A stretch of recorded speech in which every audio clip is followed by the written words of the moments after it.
Here's the short version everyone always asks for first. I went into the hospital expecting stitches and rest. I came out to find my life priced with masking tape and Sharpie. What they didn't know was that I was awake, aware, and quietly keeping score.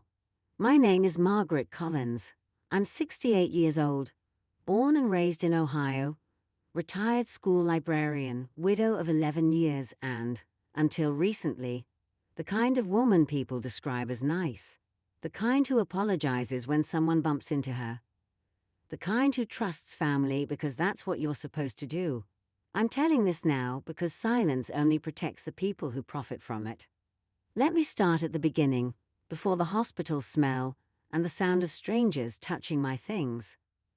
The morning I collapsed, it was raining in that annoying half-hearted way, just enough to soak your socks, but not enough to justify staying inside. I was in my kitchen, barefoot on cold tile, making oatmeal I didn't really want. I remember thinking the kettle sounded louder than usual. I remember gripping the counter and telling myself, "Don't be dramatic, Margaret. Sit down." Then the room tilted, my vision narrowed, and the last thing I saw was my grandmother's china cabinet, blurring at the edges like a bad photograph. I woke up to fluorescent lights and a nurse with kind eyes explaining that I'd had a mild stroke. "You're lucky," she said, squeezing my hand. "Very lucky." Lucky is a funny word. They kept me longer than expected. Tests, scans, whispers in the hallway. My right side was weak. My speech slurred when I got tired. Nothing permanent, they said, but I needed observation, rest, time. That's when my daughter Elaine stepped in, or rather, stepped over. Elaine is 42, efficient, always dressed like she's on her way to a meeting, even when she's just stopping by for coffee. She hugged me stiffly when she visited, her perfume sharp and unfamiliar, her eyes already scanning the room like she was measuring what needed to be done. "We should take care of things while you're here," she said on the second day, pulling a chair close to my bed. "You don't need to worry about the house." I remember smiling, tired and grateful.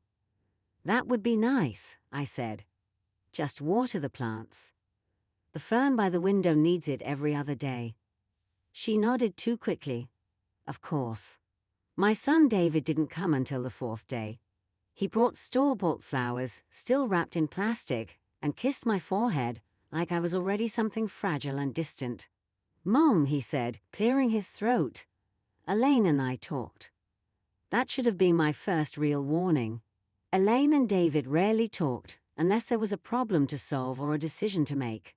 As kids, they were oil and water. As adults, they'd learned cooperation, but only when there was something to gain. "About what?" I asked.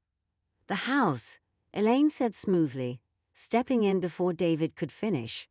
"It's too much for you. Too many stairs. Too many memories." That word hung between us. Memories. As if they were dust to be wiped away. "I'm not going anywhere," I said, a little sharper than I meant to. My tongue felt thick. Talking took effort. Elaine gave me that smile. The one that never quite reached her eyes. "Of course not. This is just temporary, while you recover." They didn't ask for keys. They already had them. I'd given them copies years ago, back when trust felt safe and sensible. The first strange feeling came on day 6. A volunteer brought me my phone charger from my purse and said casually, "Your daughter stopped by earlier." "Oh," I said. "She didn't come in." "No," the woman replied. "She was asking about visiting hours. Said she'd been busy clearing things out at your place." Clearing things out. I laughed weakly. "She means tidying up." The volunteer shrugged. She said yard sale. Thought that was nice. Less clutter when you get home. Something cold slid down my spine. That night, I couldn't sleep. Hospital nights are long even when your conscience is clear. I stared at the ceiling and thought about my living room. The crocheted blanket my husband and I bought at a roadside stand in Vermont. The record player that still worked if you nudged the needle just right. The cedar chest at the foot of my bed. full of letters and photographs and things that mattered only because they were mine. By morning, I asked the nurse to help me sit up. "Can you call my neighbor?" I asked. "Mrs. Alvarez. A number is in my phone." The nurse hesitated. "Your daughter left instructions." "I'd like to speak to my neighbor," I said, my voice steadier than I felt. Mrs. Alvarez answered on the second ring. She sounded flustered. "Oh, Margaret," she said. "I was meaning to call you." That sentence landed like a punch. "What's happening at my house?" I asked. A pause. "Then there's been activity. A lot of cars, tables in the driveway. Your children said you approved." Approved? "They put price tags on everything," she continued softly. "Even the piano." I closed my eyes. The piano had belonged to my husband. He taught himself to play after retirement, one careful note at a time. When he died, I couldn't bring myself to close the lid. "Did they sell it?" I asked. "Not yet," Mrs. Alvarez said. "But people are asking." I thanked her and hung up. I didn't cry. That surprised me. I felt hollow, like something essential had been scooped out and replaced with air. Anger came later. First came clarity. They thought I was out of the way, incapacitated, confused. They thought this was mercy. I could have called. I could have screamed.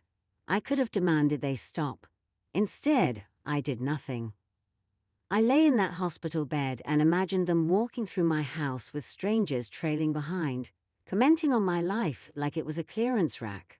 I imagined Elaine's tight smile as she negotiated prices.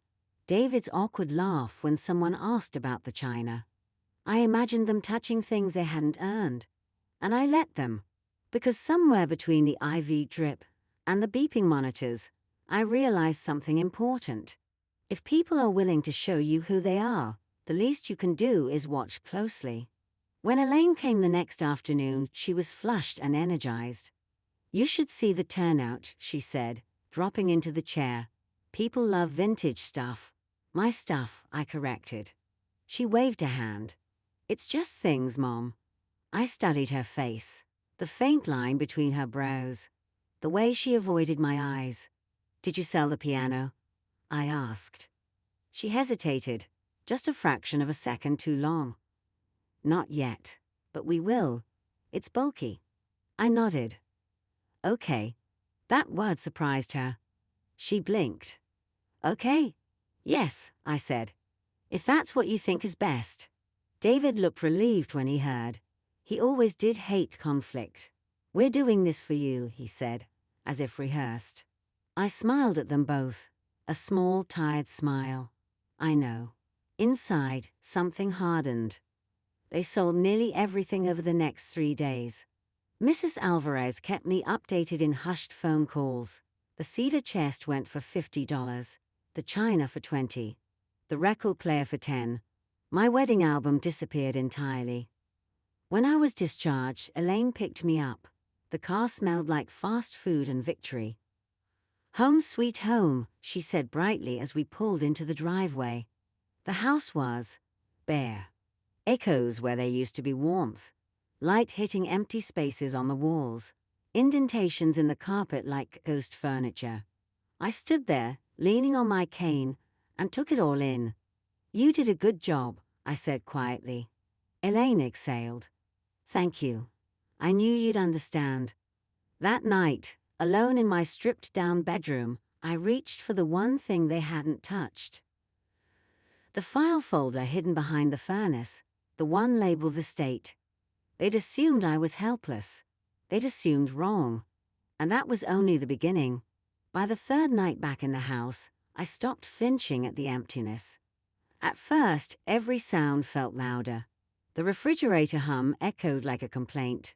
My footsteps sounded intrusive, as if I were trespassing in a place that no longer recognized me. I kept reaching for things that weren't there. A lamp switch, the arm of a chair, the edge of the bed where my husband used to sit and tie his shoes. Grief is strange that way. It doesn't announce itself. It waits until you're reaching for something familiar and reminds you that familiarity has been taken. Elaine called every morning that week. "Just checking in," she'd say, cheerful, efficient. "Are you managing okay? Do you need groceries? I can order something online." Always online, always distant. "I'm fine," I told her. And I was, in a way she didn't understand. Because while my body was recovering slowly, my right hand still shaky, my balance uncertain, my mind had never been clearer. I spent hours sitting at the small kitchen table they'd left behind, the one no one wanted because one leg wobbled. Sunlight came through the bare window where curtains once hung. I drank weak tea and thought. I thought about how quickly they'd decided what I no longer needed. How confidently they'd erased decades of living in a single weekend. How they'd spoken for me, not to me. And I thought about timing. People assume revenge has to be loud, explosive, immediate. But the most effective kind is patient. On the 4th day, I asked David to come by. He arrived with that same cautious energy he had in the hospital, like he was approaching a problem that might argue back. He stood in the living room, hands in his pockets, eyes drifting to the blank walls. "Wow," he said. "It's open." "Yes," I replied, lowering myself into the one remaining chair. "It is." He cleared his throat. "Elaine said you were taking it well." "I am." That made him uncomfortable. I could tell. He shifted his weight, nodded too much. "Sit," I said. He did. "I need help with something," I continued. "My paperwork. I want to make sure everything is in order after the scare." His shoulders relaxed. "Of course, I can help with that." I watched his face carefully as I spoke next. "I've been thinking about the future," I said slowly. "About what happens if something worse occurs. I don't want to be a burden." There it was. The word they were waiting for. He leaned forward. "You're not a burden, Mom." "But I could be," I said gently. "And I don't want confusion later. I want things to be clear." David nodded, earnest. "That's smart."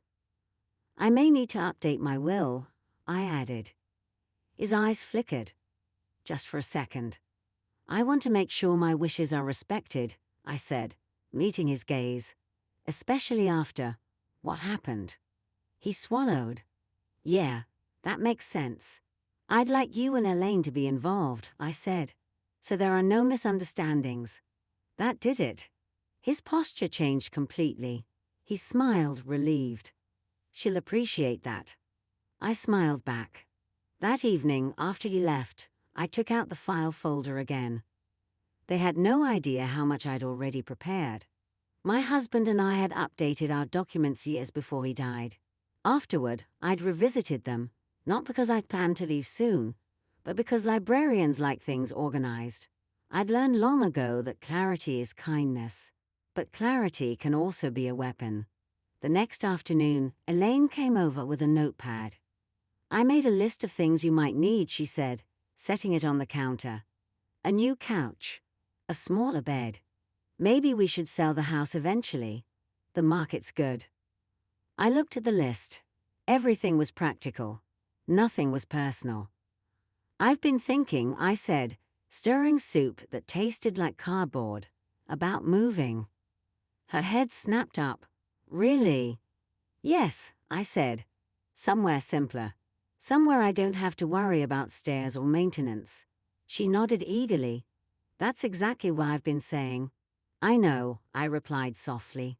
I let silence stretch. "There's a senior living community not far from here," she continued. "Nice place. Good reviews." "I don't want to rush," I said. "But I agree. Downsizing might be wise." Her pen scratched quickly across the paper. "I'll need your help," I added. "Both of you. I trust you." Trust. Such a powerful word. She reached across the counter and squeezed my hand. Her grip was firm, almost proprietary. "We'll take care of you, Mom." That night, I slept better than I had since the hospital. because the pieces were moving exactly where I needed them. Over the next few weeks, I played my part. I moved slowly. I asked questions. I forgot things occasionally on purpose. I let them remind me. Let them correct me. Let them feel competent, necessary. Elaine started stopping by more often. David called regularly. They discussed options over my head, assuming my quiet meant agreement. They brought brochures, numbers, plans, and I nodded. Inside, I was counting. The lawyer's appointment was set for a Tuesday morning. Elaine insisted on driving. "You shouldn't be alone for something like this," she said. David met us there. He looked nervous but hopeful, smoothing his jacket like he was preparing for an interview. The lawyer, Mr. Hensley, was polite and thorough. He spoke directly to me, which seemed to surprise them. "Mrs. Collins," he said, "you've indicated you want to revise your estate planning documents." "Yes," I said. "I want everything to reflect my current circumstances." Elaine smiled tightly. David leaned back, trying to appear casual. We went through details. Assets. Accounts. The house. Then Mr. Hensley paused and looked at me over his glasses. "You've also included a memorandum regarding recent disposition of personal property," he said. Elaine stiffened. "Yes," I replied calmly. "That's important." He nodded and continued, reading aloud portions I'd carefully prepared. Documentation. Dates. Witness statements. Mrs. Alvarez's name appeared. Elaine's pen stopped moving. David frowned. "What's that about?" I turned to them, folding my hands in my lap. "Oh," I said gently. "That's about the yard sale." The room felt smaller suddenly. "You see," I continued, "there are laws about selling someone's property without consent, especially when that person is hospitalized." Elaine laughed nervously. "Mom, we talked about this. You said it was okay." "I said okay after it happened," I corrected. "That's not the same thing." Mr. Hensley cleared his throat. "Mrs. Collins has chosen not to pursue legal action," he said, glancing at me. "However, she has made adjustments accordingly." "Adjustments?" David asked. I smiled. "Yes," I said. "Adjustments." Elaine's face had gone pale. I let that moment sit, because the real lesson hadn't even begun yet. The drive home from the lawyer's office was quiet in the way only guilt can make it. Elaine gripped the steering wheel too tightly, her knuckles pale. David sat in the back seat, staring out the window like a sulking teenager, jaw clenched, foot bouncing against the floor mat. No one turned on the radio. No one asked if I was comfortable. I watched their reflections in the glass and felt something unfamiliar settle in my chest. Not anger. Relief. Elaine finally broke the silence. "Mom," she said, forcing a lightness into her voice, "you know we didn't mean anything by it." "I know what you meant," I replied calmly. "That stuff was just sitting there," she continued. "You weren't using it." "We thought." "You thought I wouldn't notice," I said. Her mouth opened, closed. David shifted. "Mom, come on. It wasn't like that." "Then what was it like?" I asked, still gentle. "Help me understand." No one answered. When we pulled into my driveway, Elaine rushed ahead to open the door, overcorrecting now. Too helpful, too eager. She hovered as I stepped inside, as if afraid I might fall or accuse. The house looked different to me now. Not empty. Prepared. They left shortly after, both claiming work calls, responsibilities, fatigue. Elaine kissed my cheek, lingering too long. David hugged me awkwardly, his arms stiff. "Call if you need anything," he said. "I will," I replied. And I meant it. That night, I slept deeply. No dreams, just rest. The next morning, I began phase 2. I called the bank first. "Good morning," I said pleasantly. "I'd like to review my accounts." The woman on the phone was efficient. She pulled up my information, verified my identity. "Everything looks normal," she said. Are there any authorized users? I asked. There was a pause. Yes, your daughter, Elaine Collins, was added last year. Remove her, I said. Another pause. Longer this time. Immediately? Yes. I hung up and made another call. Then another. By noon, I'd revoked access to every account, credit card, and automatic authorization they had. I didn't freeze anything. That would have raised alarms. I simply closed doors quietly. After lunch, I visited Mr. Hensley again, alone this time. He raised an eyebrow as I settled into the chair. Everything all right? Perfect, I said. We finalized the updates. Not just the will. The living trust. The medical power of attorney. The executor designation. Each decision precise, deliberate. When I left his office, the sky was bright and cloudless, the kind of day that makes people believe nothing bad could possibly happen. Elaine called that evening. Mom, she said quickly. The bank called me today. I waited. They said my access was removed. Yes, I replied. Why? Her voice cracked just slightly. Because you don't need it, I said. I was helping you manage things. You are managing me, I corrected. Silence. Is this about the lawyer? She asked finally. This is about trust, I said. And how easily it was spent. She sighed sharply. You're overreacting. I smiled to myself. Am I? She changed tactics. David's worried about you. David sold my wedding china for $20. That wasn't his idea. But he agreed, I said. Another silence. Mom, she said softly now, we're family. Yes, I said. That's why this hurts. She hung up without saying goodbye. David texted later that night. Elaine's upset. You didn't have to do that. I stared at the message for a long time before replying. I didn't have to sell my life either. 3 dots appeared. Disappeared. Nothing else came.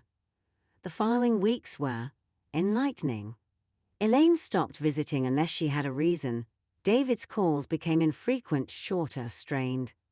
When they did come by together, they spoke carefully, like people navigating a minefield. I let them. I complained about fatigue, about confusion, about forgetting passwords. Elaine offered to take over again. I declined. I've decided to simplify, I said one afternoon as they sat across from me at the kitchen table. I don't want things. I want peace. David nodded too eagerly. That's good. Less stress. Yes, I said. Less stress. That was when I told them. I've decided to donate the house. Elaine blinked. Donate? Yes, I said, to the Public Library Foundation. Her face twisted. Your house? Yes. David laughed, unsure. Mom, that doesn't make sense. It's worth a lot. I know, I said. That's why it will help so many. Elaine leaned forward. What about us? I tilted my head. What about you? She stared at me, disbelief turning slowly into panic. It was supposed to be, eventually. I've already given you what you thought you were entitled to, I said quietly. You took it. David stood abruptly. This is ridiculous. No, I said. This is clarity. Elaine's voice shook. You're punishing us. I'm responding, I replied. There's a difference. They left angry that day. Really angry. Elaine cried. David slammed the door. And for the first time, I didn't chase after them, didn't apologize, didn't explain. I sat alone in my quiet house and felt something else bloom where grief had been. Power. 2 days later, Mrs. Alvarez stopped by with cookies. I heard shouting, she said gently. I smiled. All is well. She looked around the bare room. Do you miss your things?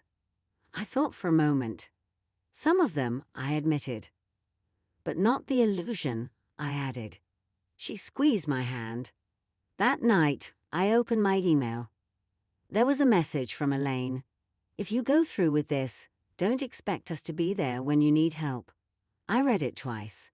Then I forwarded it to Mr. Hensley and smiled, because they still didn't understand. The biggest surprise wasn't what I took away. It was what I was about to give to someone else. The call came on a Sunday morning, just after sunrise. I knew it was Elaine before I even answered. There's a way your body recognizes certain disasters before your mind catches up. My hand trembled slightly as I lifted the phone, not from fear, but from anticipation. "Mom," she said, breathless. "We need to talk." I stayed quiet. "The realtor called," she continued, "about the house." "Yes," I said. She swallowed hard. I could hear papers shuffling, panic disguised as organization. "He said the title isn't transferring to us, that it's already spoken for."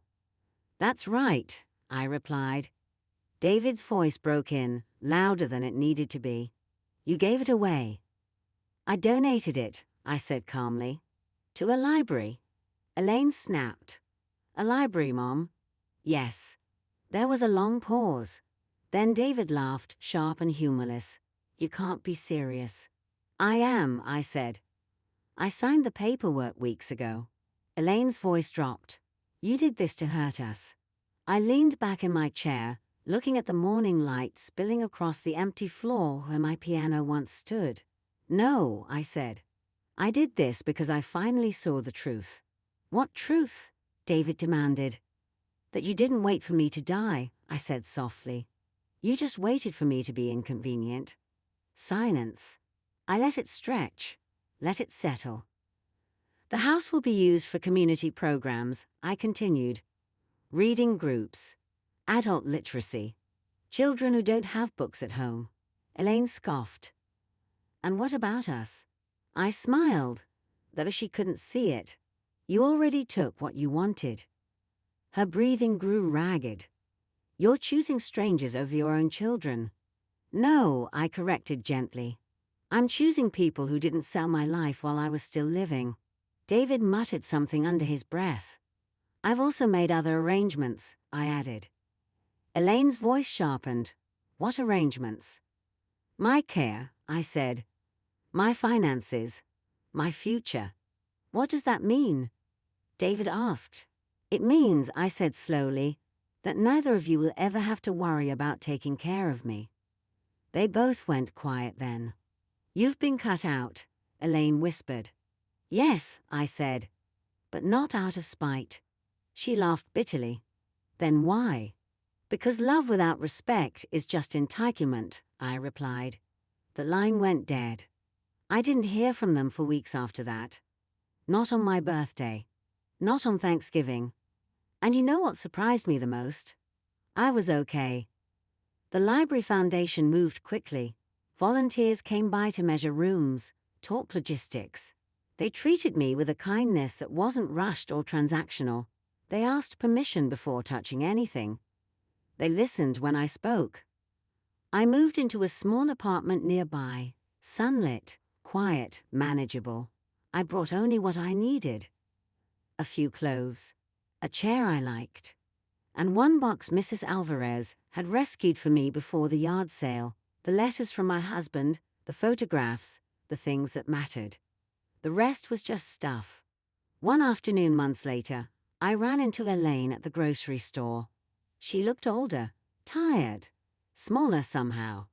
"Mom," she said, unsure. "Elaine," I replied. She hesitated. "I didn't think you'd really go through with it." "I did," I said. David appeared at the end of the aisle, pretending to examine cereal. Elaine's eyes filled with tears. "You could have told us." "I did," I said gently. "You just didn't listen." She nodded slowly, like someone finally understanding a lesson long overdue. "I hope you're happy," she said. I considered that. "I am at peace," I replied. "And that's more than I had before."